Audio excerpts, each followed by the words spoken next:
كل يوم مجموعة النمل دي كانت بتروح للنهر علشان تجمع نقطة مية، وبعدها يستخدموا النقطة دي في ري جذور الشجرة.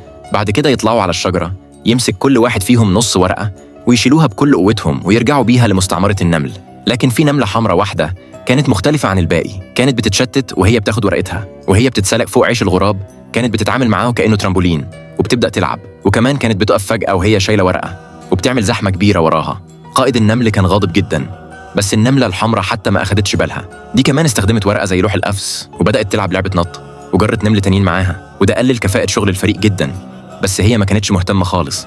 مشيت ناحية عيش الغراب وفكرت شوية، وبعدها بسرعة حفرت حفرة كبيرة في الأرض، رمت فيها عيش الغراب، وبعدها طلعت فوقيه وبدأت تلعب بسعادة، لدرجة إنها نطت وراحت عند القائد، وده شافها وهي بتكسر القواعد.